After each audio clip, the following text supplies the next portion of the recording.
하나님께서 이 시간에 주시는 말씀은 신약성경 베드로전서입니다. 신약성경 378페이지에 있는 베드로전서 2장 1절부터 12절까지 말씀 보도록 하겠습니다.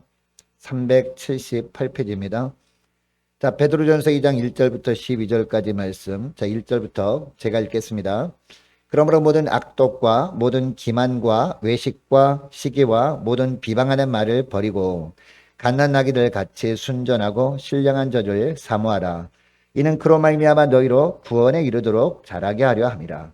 너희가 주의 인자심을 맛보았으면 그리하라. 사람에게는 버림바가 되었으나 하나님께는 택하심을 입은 보배로운 산돌이신 예수께 나아가 너희도 산돌같이 신령한 집으로 세워지고 예수 그리스도로 말미암아 하나님의 기쁘게 받으실 신령한 제사를 드릴 거룩한 제사장이 될지라. 성경에 기록되었을 때 보라 내가 택한 보배로운 모퉁이 돌을 시온에 두노니 그를 믿는 자는 부끄러움을 당하지 아니하리라 하였으니 그러므로 믿는 너에게는 보배이나 믿지 아니하는 자에게는 건축자들이 버린 그 돌이 모퉁이의 머릿돌이 되고 또한 부딪히는 돌과 걸려 넘어지게 하는 바위가 되었다 하였느니라. 그들이 말씀을 순종하지 아니하므로 넘어지나니 이는 그들을 이렇게 정하신 것이라. 그러나 너희는 택하신 족속이요 왕같은 제사장들이요 거룩한 나라요 그의 소유가 된 백성이니 이는 너희를 어두운 데서 불러내어 그의 기이한 빛에 들어가게 하신 이의 아름다운 덕을 선포하게 하려 하심이라. 너희가 전에는 백성이 아니더니 이제는 하나님의 백성이요 전에는 긍휼을 얻지 못하였더니 이제는 긍휼을 얻은 자니라. 사랑하는 자들아 거류민과 나그네 같은 너희를 권하노니 영혼을 거슬러 싸우는 육체의 정욕을 제어하라. 너희가 이방인 중에서 행실을 선하게 가져 너희를 악행한다고 비방하는 자들로 하여금 너희 선한 일을 보고 오시는 날에 하나님께 영광을 돌리게 하려 함이라. 아멘. 기도하겠습니다. 하나님 아버지 감사합니다. 오늘 새해 첫 주일 주님께서 저희들의 심령을 붙들어 주셔서 주님께서 은혜를 주시려고 불러주심을 감사합니다. 주님 부르심에 순종하며 나와 주님의 말씀을 받습니다. 주님 말씀을 받을 때 마음의 문을 활짝 열고 말씀을 받사오니 성령 하나님께서 깨닫게 하시고 순종케 하여 주시어서 한 해 동안 우리 주님께서 예비하신 놀라운 은혜를 풍성히 누리며 살게 하여 주옵소서. 감사드리오며 우리 주 예수 그리스도 이름으로 기도드리옵나이다. 아멘. 할렐루야. 자, 은혜 많이 받으시기 바랍니다. 시작이 반이라는 이야기가 있죠. 우리가 일단 무엇을 할 때 좋은 일이면 시작하는 것이 중요하다는 겁니다. 시작할까 말까 망설이는 것보다 시작을 잘하는 것이 그만큼 중요하다는 의미죠. 2022년도 우리가 시작하는 첫 주일인데요. 이 첫 주일날 무엇보다 예배로 나온 저와 여러분을 하나님께서 기쁘게 이 예배를 받으시는 줄 믿습니다. 예배를 시작했기 때문에 우리 주님께서 이 예배를 통해서 먼저 은혜를 부어주시고 이 은혜로 하루하루 살아가게 하실 줄 믿습니다. 자, 새해가 밝았는데 이 새 첫 주일에 주님께서 불러주신 것, 우리가 순종함으로 나온 것 정말 중요한 일인데요. 우리가 지난 한 동안 돌아보게 되면 아쉬운 부분이 얼마나 많았습니까? 또 이 건강 때문에 고생했던 분들도 많았습니다. 또 잃어버린 것들도 있었습니다. 그래서 2022년도 새해에는 주님께서 이런 모든 것들을 좀 회복시켜 주시면 좋겠다라는 마음들이 있습니다. 여러분, 하나님께서는요 회복시키시는 하나님이십니다. 우리가 볼 때는 어떻게 이런 것이 회복이 가능할까? 불가능한 것 같은데? 라고 여기는 부분이 있다 할지라도 하나님은 전능하신 하나님이세요.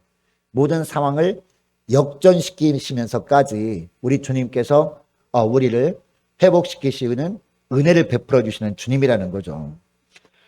저와 여러분이 가정과 직장과 사업장 그리고 자녀들까지도 우리 주님께서 친히 다 주관하고 계십니다.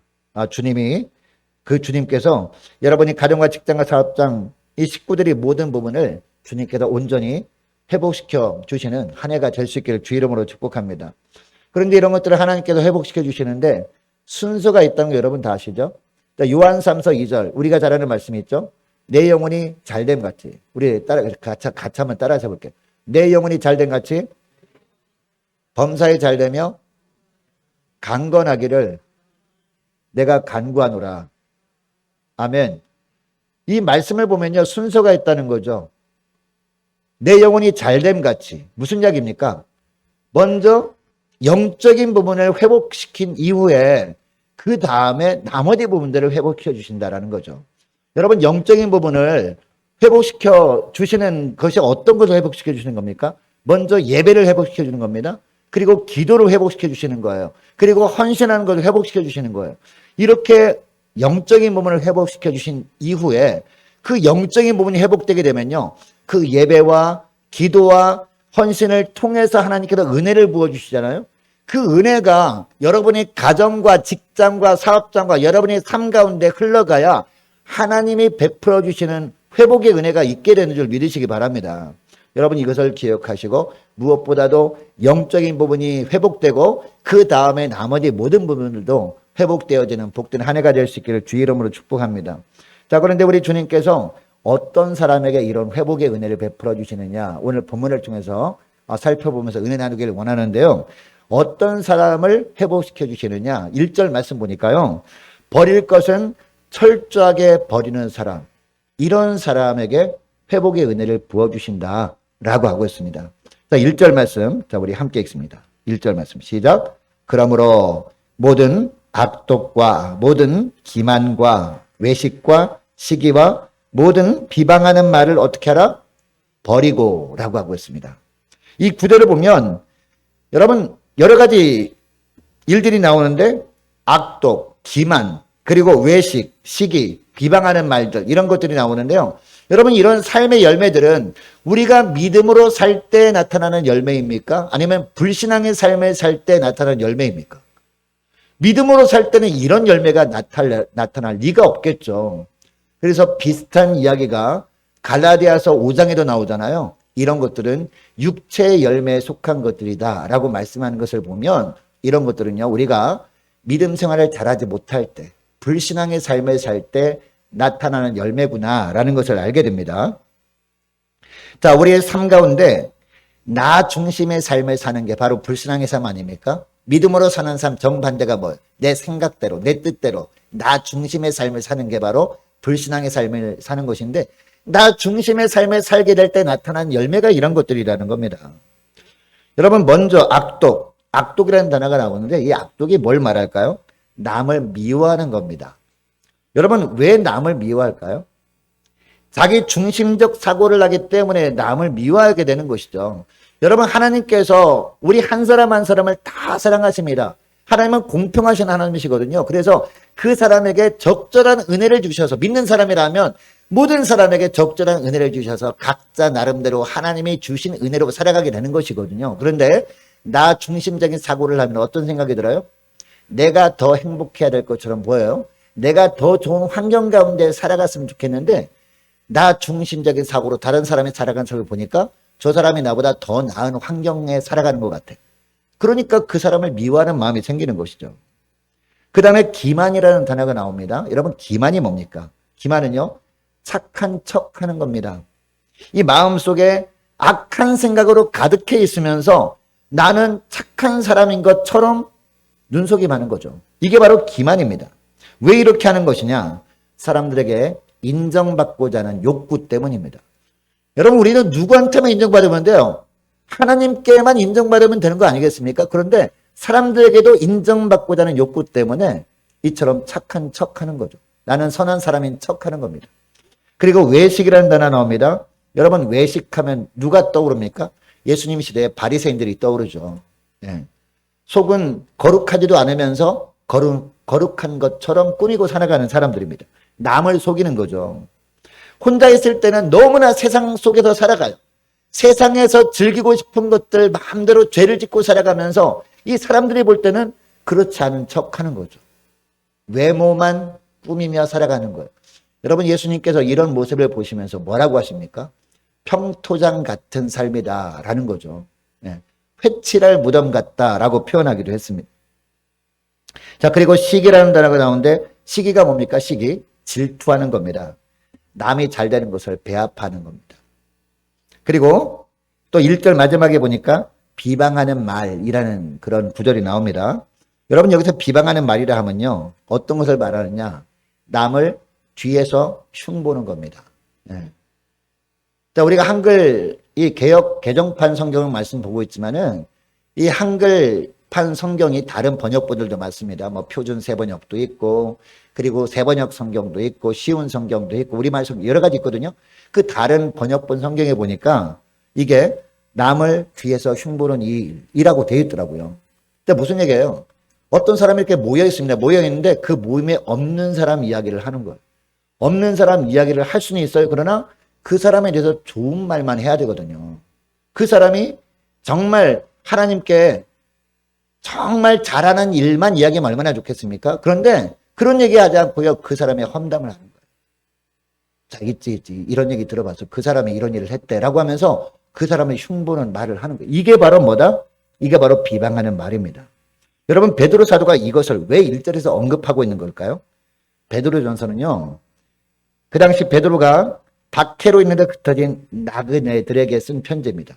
자, 우리가 1장으로 넘어가서 베드로전서 1장 1절 말씀 보시기 바랍니다. 자, 1장 1절 보니까 예수 그리스도의 사도 베드로는 본도, 갈라디아, 갑바도기아, 아시아와 비두니아에 흩어진 나그네 이렇게 하고 있거든요. 이 나그네들에게 편지를 쓴 겁니다. 여러분 그때 왜 흩어졌을까요? 로마에 모여서 믿음 생활하다가 박해가 찾아온 거예요. 로마 황제가 극심한 박해를 해온 겁니다. 그러니까 로마에서는요 도저히 믿음 생활을 할 수 없게 된 겁니다. 믿음 생활을 하려면 죽임을 당하든지 아니면 그냥 세상에 순응하며 살든지 둘 중 하나 결정을 해야 됐단 말이에요. 근데 이 사람들이 왜 흩어졌어요? 로마에 모여 살다가 왜 흩어졌습니까? 이 수많은 지역으로 흩어져서 살게 되면 얼마나 삶이 고단하겠습니까? 그동안 이제 맺었던 인간관계도 다 끊어지게 되겠죠. 힘든 삶을 살 것이 자명하지만 그래도 우리는 믿음만큼은 우리가 포기할 수 없다. 그런 생각을 한 겁니다. 여러분 이것을 보면 그 사람들이 그 당시에 이 편지를 대했던 사람들이 오늘날 믿음 생활하는 우리보다 얼마나 믿음이 좋은 사람들이겠습니까? 그럼에도 불구하고 다시 2장 1절 말씀해 보면 이런 모습들이 그들에게 있다는 소문을 듣게 된 거거든요. 베드로가. 이런 모습들이 그들에게 있게 된 것을 보면 오늘날 그들보다 훨씬 믿음으로 살지 못하는 우리들에게는 얼마나 이런 것들이 있겠냐고요. 그래서 2장 1절 말씀을 딱 대하면서 이런 모습은 나한테는 없는데 라고 하는 사람이 할 수 있는 사람이 아무도 없다는 거죠. 다 이런 모습들이 있다라는 것을 우리는 가정하고 우리가 이 말씀을 드려야 됩니다. 자, 그런데 1절 말씀 보니까 이런 것들을 어떻게 해야 한다라고 하고 있습니까? 버려야 한다. 어떻게 버리라? 모두 다 버리라 라고 하고 있습니다. 1절 말씀 보시기 바랍니다. 1절 보니까 모든이라는 단어가 나옵니다. 무슨 뜻이냐? 이러한 것들은 어떻게 버리라? 철저하게 버려야 된다라는 겁니다. 버린 후에는요 아예 생각조차 하지 말아야 된다라는 겁니다. 자, 그런데 우리가 이런 것들을 버린다 해도 삶을 돌아보면 이런 불신앙적인 것들이 흔적이 남아있을 수 있잖아요. 그 흔적이 남아있으면 어떻게 해야 돼요? 다시 한번 철저하게 주 앞에 엎드려서 주님의 보혈로 우리가 깨끗하게 씻김 받아야 된다는 겁니다. 자, 우리가 그 새해가 밝았는데 이제 직장들 보면은 시무식을 하지 않습니까? 시무식 끝난 다음에는 어떻게 합니까? 시무식 끝난 다음에는 자기 자리를 정리하잖아요. 그죠? 자기 자리에 어지러운 것들도 정리하고 버릴 것은 버리고 그리고 일지, 업무 일지도 새 것으로 갈고 그러잖아요. 옛날에 쓰던 일지는 이제 서랍 속에 깊숙한 곳에 넣어두고 새로운 일지를 꺼내서 새로운 마음으로 시작하지 않습니까? 또 가정에 또 손님이 찾아오게 되면 어떡합니까? 손님 찾아오기 전에 대청소를 하잖아요. 막 청소 여기저기 닦기도 하고 그러다가 손님이 좀 더 늦게 온다 그러면 또 먼지가 쌓이잖아요. 먼지 쌓이면 또 닦고 하면서 손님을 맞을 준비한다면 새 손님을. 예. 여러분 우리 주님께서 우리에게 회복의 은혜를 베풀어 주시길 위해서는 어떻게 해야 돼요? 우리 삶 가운데 우리 주님이 그 왕의 자리에 모든 것을 주관하시는 자리에 주님께서 다시 좌정하셔야 되거든요. 주님을 다시 모셔야 된단 말이에요. 그러기도 우리가 어떻게 해야 돼요? 영적으로 깨끗해져야 한다는 겁니다. 우리 삶 가운데 이런 것들이 있다면 철저하게 버림으로 말미암아 정결케 되어야 주님께서 다시 우리 삶을 좌정하시고 우리를 주관해 주시면서 회복의 은혜를 베풀어 주신다. 이 말씀을 하는 겁니다. 여러분 저와 여러분의 삶을 오늘부터 다시 새롭게 날마다 점검하며 지낼 수 있기를 원합니다. 그래서 아직도 삶 가운데 남을 미워하는 마음이 있으면 조금이라도 있다면 철저하게 버리시는 저와 여러분 되시를 바랍니다. 그리고 사람들 앞에서 착한 사람인 척하는 위선하는 모습도 있다면 철저하게 내어 버릴 수 있기를 원합니다. 또 이 마음속에는 악한 마음으로 가득해 있으면서 겉으로만 거룩한 척하는 모습도 있다면 철저하게 버릴 수 있기를 원합니다. 그리고 질투하는 모습, 그리고 남을 뒤에서 흉보는 모습, 이런 것들이 있다면 하나님께서 버리라라고 하고 있습니다. 왜요? 하나님은 영적으로 그리고 우리에게 필요한 부분들, 잃어버린 부분들 회복시켜 주시길 원하시는데 이런 것들을 다 버림으로 깨끗하게 되어야 주님께서 회복의 은총을 베풀어 주실 수 있기 때문이다. 이 말씀을 하고 있습니다. 자, 그래서 주님께서 주님의 때에 회복시켜 주시려고 할 때 그 기회를 놓치지 않는 저와 여러분 되시기를 축복합니다. 자, 둘째로 어떤 사람에게 이런 회복의 은혜를 베풀어 주시느냐? 2절에 보니까 사모할 것만 사모하는 사람. 자, 2절 말씀. 자, 우리 함께 읽도록 하겠습니다. 2절 시작. 갓난아기들 같이 순전하고 신령한 젖을 사모하라. 이는 그로 말미암아 너희로 구원에 이르도록 자라게 하려 함이라. 아멘. 자, 2절 말씀에 보면 사모하라 라는 단어가 나옵니다. 무엇을 사모하라 라고 하고 있습니까? 순전하고 신령한 무엇을? 젖을 사모하라 라고 하고 있습니다. 여러분, 여기서 순전하고 신령한 젖은요, 무엇을 말하는 것이냐? 우리가 2장 1절 말씀 읽었습니다만 2장 1절 바로 앞에 보면요, 1장 마지막 부분이 나오거든요. 1장 25절 말씀입니다. 우리 함께 읽습니다. 1장 25절 말씀 바로 앞에. 자, 우리 함께 읽습니다. 오직부터 시작. 오직 주의 말씀은 세세토록 있도다 하였으니 너희에게 전한 복음이 곧 이 말씀이니라. 아멘. 자, 그러니까 무엇이 신령한 젖이라는 거예요? 25절 말씀에 의하면 무엇이 신령한 젖이라는 거예요? 주님의 말씀. 세세토록 있는 주님의 말씀이 신령한 젖이라는 겁니다. 우리에게 전해진 복음의 말씀이 다른 어떤 것도 아니라 신령한 젖이다. 이런 신령한 젖을 사모하라라고 하는데 어떻게 사모하라라고 하고 있습니까? 누구처럼 사모하라? 자, 2절 보세요. 2절 다시 보니까 누구처럼? 갓난 아기들 같이 순전하고 신령한 젖을 사모하라라고 하고 있습니다. 여러분, 여기에 보니까 그냥 단순히 어린아이라고 하지 않거든요. 갓난 아기라고 하고 있습니다. 여러분, 엄마가 아기를 금방 낳은 다음에 아기가 어떻게 합니까? 자지러지듯이 울거든요. 그 울면 이 간호사는 어떻게 합니까? 간호사는 재빨리 그 아기를 엄마 품에 안게 하고 엄마 젖을 물립니다. 엄마 젖을 물리면 아기가 금방 평온을 찾거든요. 평온을 찾고 새근새근 잠을 자게 되는 것을 보게 되거든요. 예. 그것을 간호사들이 너무나 잘 알아요. 이 젖을 사모하고 갈급한다는 것을 알아요. 그래서 엄마 젖을 물리는 거거든요. 여러분, 우리도 마찬가지라는 거죠. 우리가 신령한 젖인 말씀을 사모하는데 어느 정도 사모해야 돼요? 갓난아기가 엄마 젖을 사모하는 것처럼 신령하고 순전한 이 영적인 젖을 사모하라 라고 말씀하고 있습니다. 왜 이런 말씀을 하시느냐? 자, 3절 말씀해 보니까 너희가 주의 인자하심을 맛보았으면 그리하라 라고 하고 있습니다. 여러분, 여기 나오는 주의 인자하심이 어떤 걸까요? 우리는 예수 믿기 전에 어떤 사람이었어요? 지옥 형벌이 확정된 사람들 아니었습니까?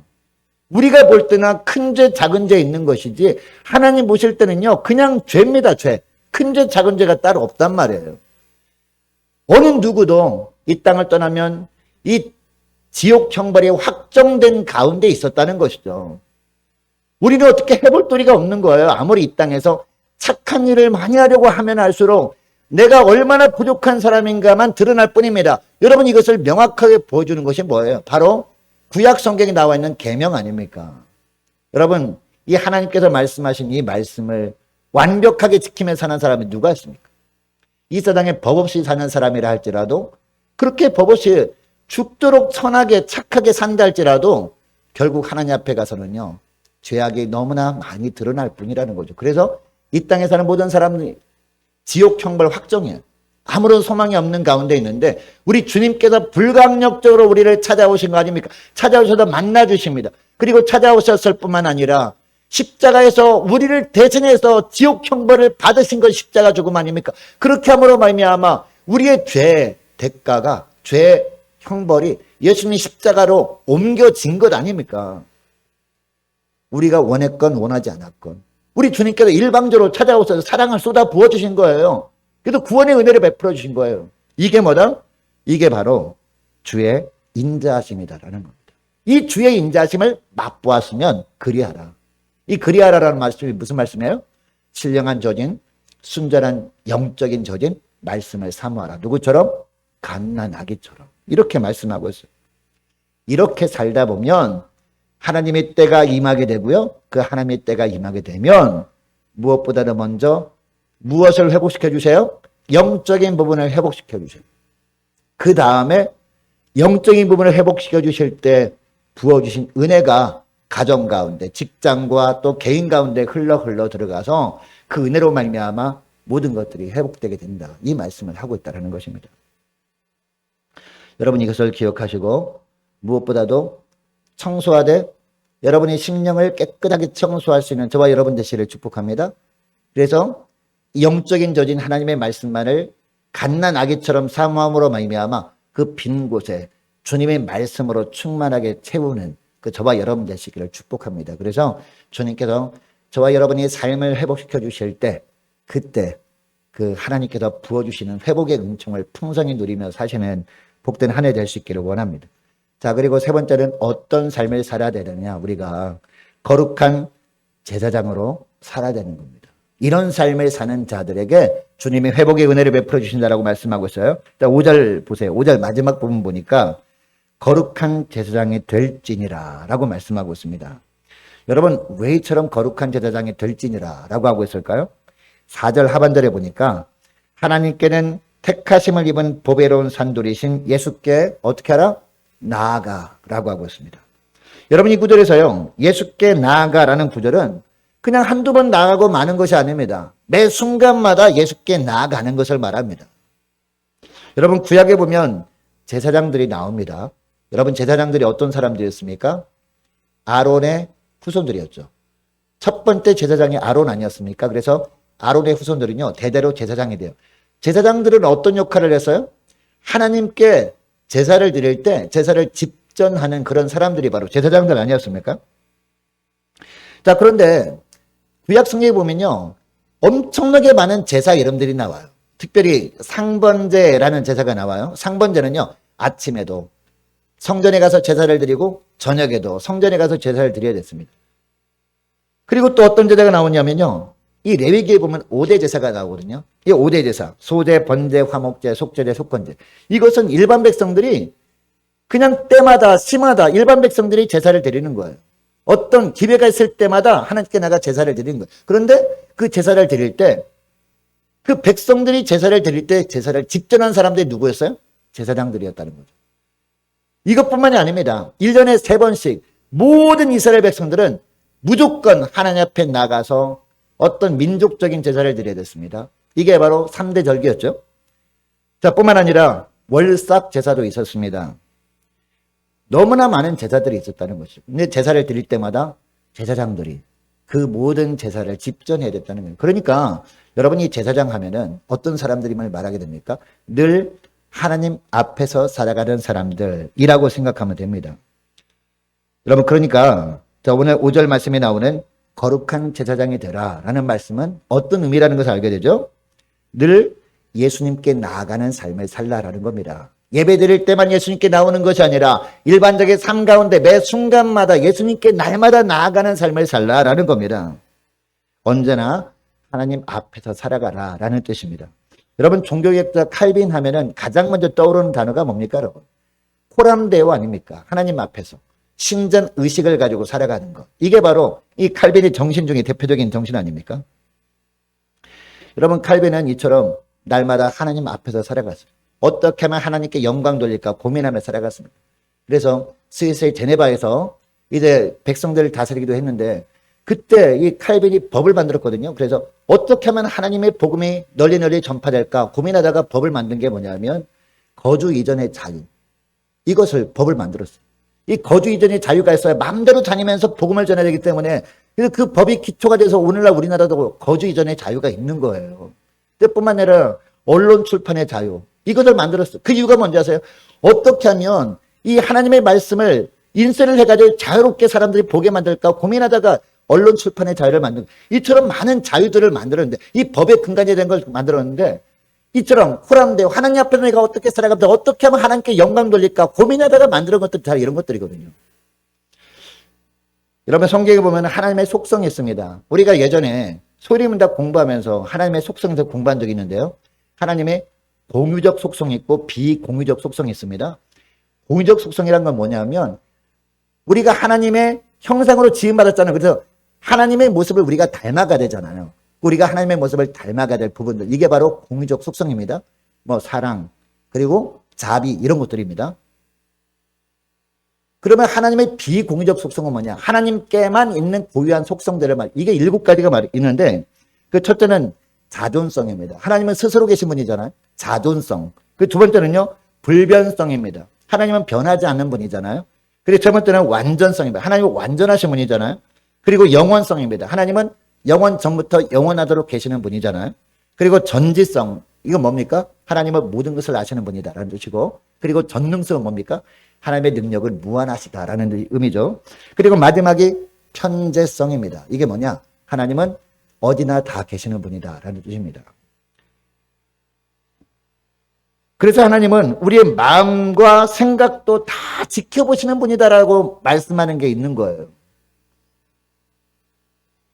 여러분, 그래서 우리는 어떤 삶을 살아야 되느냐? 예수 믿는 사람이라면 어떤 삶을 살아야 되느냐? 어디를 가든지 어디서 무엇을 하든지 그곳에서 하나님께서 임재해 계심을 우리가 기억하고 코람데오, 즉 하나님 앞에서 살아가야 된다는 겁니다. 이 간혹 이 식구들이 다 이제 외출을 하고 혼자 남아있을 때가 있습니다. 그때도 그 집에 주님이 함께 계시죠. 예수 믿는 사람이 어디로 가든지 예수 믿는 사람이라면요, 하나님이 거기에 임재해 계십니다. 아무도 보는 사람이 없어도 하나님은 다 들여다보고 계세요. 그리고 내가 무슨 생각을 하고 있는지 다 들여다보고 있습니다. 내가 어떤 일을 하려고 하는지 그것까지 다 알고 계시는 분이란 말이에요. 그래서 우리는 하나님 앞에서 살아간다. 이것을 뭐라고 표현합니까? 이것을 영적 제사장의 삶이라고 합니다. 또 이것을 다른 표현으로 오늘 본문에 보니까 예수님 앞에 나가는 삶이다 라고 하고 있는 겁니다. 여러분, 왜 이처럼 거룩한 제사장으로 살다라고 하는 것일까요? 10절 말씀해 보니까 우리는 정말 예수 믿는 사람이라면 예수 믿기 이전과 이후의 삶이 달라져야 하기 때문이다라고 하고 있습니다. 10절 말씀 보시기 바랍니다. 10절 보니까 너희가 전에는 백성이 아니더니 라고 하고 있죠. 그 다음에 뭐라고 합니까? 이제는 하나님의 백성이요. 전에는 긍휼을 얻지 못하였더니 이제는 긍휼을 얻은 자니라 라고 하고 있습니다. 여러분, 우리가 예수 믿지 않는 사람이라면요, 이 코람데오, 하나님 앞에 살아가라라는 말이 무슨 의미가 있겠습니까? 그래서 예수 믿지 않는 사람에게는 이런 말씀이 전해지지 않는 겁니다. 의미가 없기 때문에. 그러나 우리는 예수 믿어 하나님의 백성이 되었잖아요. 이제는 내 안에 내가 사는 것이 아니라 예수 그리스도께서 사시고 계시잖아요. 하나님 나라에 속한 자들이 되었잖아요. 그렇다면 예수 믿기 이전과 이후의 삶이 어떻게 돼야 돼요? 완전히 달라져야 한다는 겁니다. 우리가 몇 주 전에 이 BC와 AD로 나뉜다라고 그 말씀을 드렸잖아요. 우리가 성탄 준비하는 말씀을 들으면서. BC는요, 예수님이 태어나기 이전, AD는요, 예수님이 태어난 이후의 시대 아닙니까? 그래서 서기라고 하잖아요. 서기 2022년 아닙니까? 예수님이 태어난 이후에 2022년째가 되는 해가 바로 올해라는 뜻 아닙니까? 이처럼 완전히 달라지다는 역사적으로도 마찬가지로 우리가 예수 믿기 이전과 예수 믿은 이후가 완전히 달라지는 삶을 살아야 되기 때문에 우리가 어떤 삶을 살아야 돼요? 왕 같은 제사장으로 살아야 된다. 날마다 예수님께 나아가는 삶을 살아야 된다. 예배 드릴 때만 예수님께 나아가고 평소에는 그냥 내 마음대로 살고 그러지 말고 날마다 하나님 앞에서 코람데오 의식을 가지고 살아가야 된다. 이 말씀을 하는 겁니다. 자, 그러면 예수 믿은 이후의 삶이 어떻게 달라져야 하느냐? 자, 9절 하반절 말씀 보시기 바랍니다. 9절 하반절 말씀 보니까 예수님을 삶으로 증거하며 살아야 된다라는 겁니다. 자, 9절 하반절에 이는 이라는 단어가 나오는데요. 자, 이는부터 우리 같이 한번 읽도록 하겠습니다. 시작. 이는 너희를 어두운 데서 불러내어 그의 기이한 빛에 들어가게 하신 이에 아름다운 덕을 선포하게 하려 하심이라. 아멘. 여러분, 이 구절에서 어두운 데서 우리를 불러내서 기이한 빛에 들어가게 하신 이 누구를 말합니까? 이분이 바로 예수님 아닙니까? 예수님께서 우리를 어두운 데서 불러내셨잖아요. 그의 기이한 빛에 들어가게 하신, 하나님 나라 백성이 되게 하신 그런 뜻 아니겠습니까? 자, 그러니까 이분이 아름다운 덕을 선포하게 하려 하시면 무슨 얘기예요? 예수님을 삶 가운데 증거하며 살도록 하려고 우리 주님께서 왕 같은 제사장으로 살라라고 말씀하신다라는 겁니다. 여러분 생각해 보시기 바랍니다. 우리가 예수 믿기 이전과 이후의 삶이 별로 달라질 것이 없는 삶을 살고 있습니다. 세상 사람들이 보기에 뭐 예수 믿는 사람이나 우리나 뭐 특별한 것이 없네 라고 생각하고 있다면 이 사람들이 뭐라고 하겠습니까? 나도 예수 믿어봐야 되겠다 라고 여길까요? 전혀 그렇지 않죠. 예수 믿으나 믿잖아 똑같다면 예수 믿을 필요가 뭐가 있겠나라고 하는데 우리가 전혀 다른 삶을 살아요. 그 사람들보다 구별된 삶을 살아요. 그러면 어떤 생각을 할까요? 예수 믿는 사람은 다르구나 라고 하지 않을까요? 이겁니다, 여러분. 이게 뭐예요? 이게 바로 왕 같은 제사장의 삶이고 이게 바로 날마다 예수님께 나아가는 삶이란 말이에요. 날마다 하나님 앞에 살아가는 거. 우리가 그래도 이 땅에 살면서 다른 사람보다는 좀 법을 잘 지키려고 하고 다른 사람보다는 나쁜 짓 하지 않으려고 하고 거룩한 삶을 살려고 하는 이유가 바로 이것 아닙니까? 이렇게 살기 때문에 구원받으니까 그런 삶을 사는 게 아니라 우리가 이미 구원받은 구원받은 자로서 예수 믿기 이전과 이후의 삶이 달라져야 되니까 이런 삶을 우리가 살아야 되는 거죠. 우리가 가급적 거짓말하지 않고 정직하게 살려고 하는 것도 그거 아닙니까? 우리의 삶으로 예수님을 증거하려고 그렇게 하는 것이란 말입니다. 여러분 우리가 사는 이 땅은요. 우리가 영원히 살 곳이 아니죠. 우리가 이 땅에서 사는 삶은 죽음 넘어 있는 이 본향인 천국을 향해 가는 과정에 불과합니다. 그죠? 잠깐 이 땅에 살다가 우리는 이 땅을 떠나면 천국 가는 거 아닙니까? 그래서 11절에 보니까 뭐라고 합니까? 11절 말씀 보시기 바랍니다. 사랑하는 자들아 거류민과 나그네 같은 너희를 권하노니 영혼을 거슬러 싸우는 육체의 정욕을 제어하라 라고 하고 있습니다. 여러분 이 11절 말씀은요 1절 말씀을 다시 반복하는 거예요. 2장 1절 말씀은 1절에 나오는 말씀을 다시 강조하는 것인데 자 1절 말씀 다시 보니까 어떤 것들이 나와요? 어떤 삶이 나와요? 악독, 기만, 그리고 외식, 시기, 그리고 비방하는 말.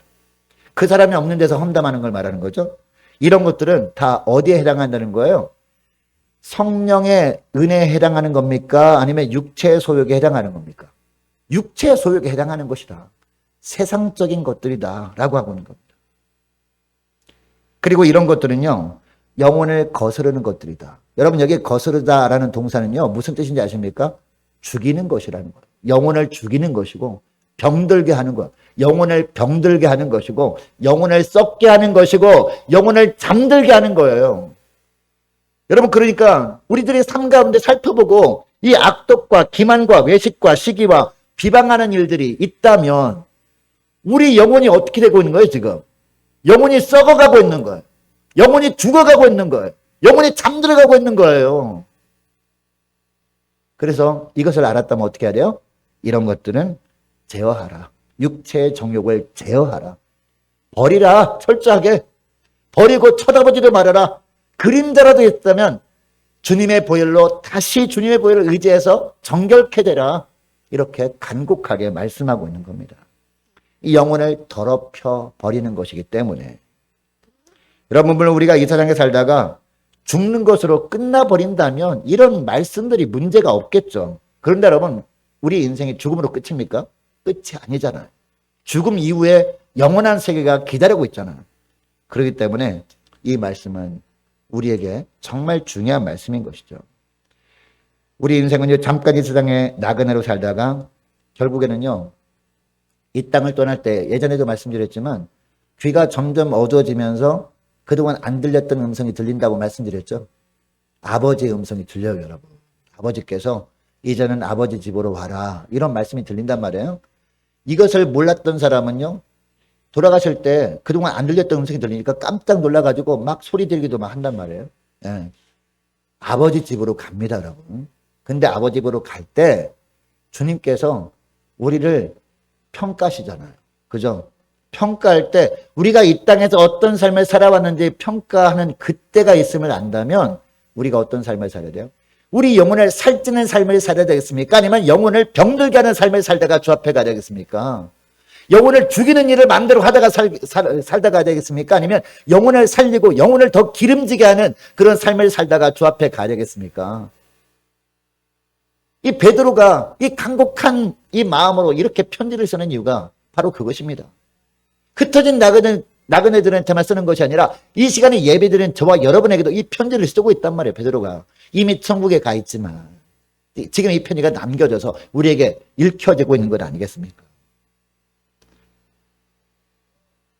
우리 인생은 잠깐 이 세상에 나가면서 살다가 결국 천국으로 가야 되는 존재이기 때문에 이 땅에 속한 것에 취하면 안 된다. 그래서 영적으로 병들든 말든 영적으로 잠을 자든 말든 그냥 내 육체만 행복하면 되지라고 생각하면 안 된다라고 하고 있습니다. 이런 삶의 12절에 보니까 우리가 육체의 정욕을 제어하는 삶을 뭐라고 합니까? 바로 하나님 보시기에 선한 행실이다라고 하거든요. 자, 12절 말씀 보시기 바랍니다. 자, 12절 말씀 보면 너희가 이방인 중에서 행실을 선하게 가져. 그 다음에 뭐라고 합니까? 너희를 악행한다고 비방하는 자들로 하여금 너희 선한 일을 보고 라고 합니다. 하나님 보시기에 선한 일이 뭐다? 다른 게 아니라는 거예요. 이런 육체의 정욕을 제어함으로 말미암아 우리 영혼을 기름지게 하는 것, 우리 영혼을 살리는 것, 이런 삶을 사는 것을 주님께서 선한 일이다라고 하고 있습니다. 이런 삶을 살게 되면요, 어떤 결과가 있게 됩니까? 12절 하반절에 보니까 오시는 날이라는 단어가 나와요. 오시는 날은 누가 오시는 날일까요? 우리 주님이 오시는 날이 있다라는 거죠. 우리 예수님이 재림하는 날이 있다는 겁니다. 근데 우리가 죽는 순간까지 예수님이 재림하지 않을 수 있어요. 그러니까 이 날은 또 어떤 날임을 알게 돼요? 주님께서 우리를 부르시는 날. 그러면 우리 몸에서 영혼이 빠져나가서 하나님 보좌 앞에 나가게 되잖아요. 그날을 말하는 겁니다. 여러분, 그날요, 하나님 보좌 앞에, 하나님의 심판 앞에 우리만 섭니까? 그동안 우리를 비방하던 사람들도 함께 서잖아요. 예수님이 재림하실 때 그것을 우리만 봅니까? 그러지 않죠. 이 땅에 우리가 믿음으로 살려고 아등바등 했던 삶을 보면서 우리를 조롱했던 사람도 다 함께 본단 말이에요. 그때 그 사람들이 주님의 심판 앞에 설 때 무엇을 깨닫게 됩니까? 그동안은 몰랐었는데, 죽기 전에는 몰랐었는데, 죽어서 하나님의 심판 앞에 서 보니까 그동안 믿음으로 살던 사람들이 맞았구나. 내가 조롱하고 놀렸었는데 그 사람들의 삶이 맞았구나. 라고 한다는 겁니다. 우리 예수님이 재림하실 때도 그동안 우리를 보면서 비방하고 핍박하던 사람들이 다시 한번 자신의 삶을 돌아보면서 내가 잘못 살았구나. 저 사람이 믿음으로 살 때 저 사람을 조롱하고 핍박하고 괴롭게 했는데 그 사람이 삶이 맞았구나 라고 여기게 된다는 거죠.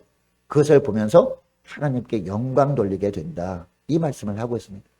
쉽게 표현하면 최후 승리가 있다 없다? 있다라는 겁니다. 그게 최후 승리입니다. 할렐루야. 여러분, 그러니까 우리가 어떤 삶을 살아야 돼요? 우리 영혼을 막 좀먹게 하는 삶을 살아야 되겠습니까? 우리 영혼을 병들게 하면 되겠습니까? 우리 영혼이 막 잠들게 하는 일을 하면 되겠습니까? 안 된다라는 거예요. 자, 그래서 1절에 보니까, 다시 1절에 보니까 이제 마무리하는 게 있는데, 모든 악독과 모든 기만과 외식과 시기와 모든 비방하는 말을 어떻게? 버리라. 그리고 뭘 사모하라? 순전하고 신령한 영적인 저절 사모하라. 사모하면서 주님께서 회복해 주실 그날을 기다리라 라고 말씀하고 있는 겁니다.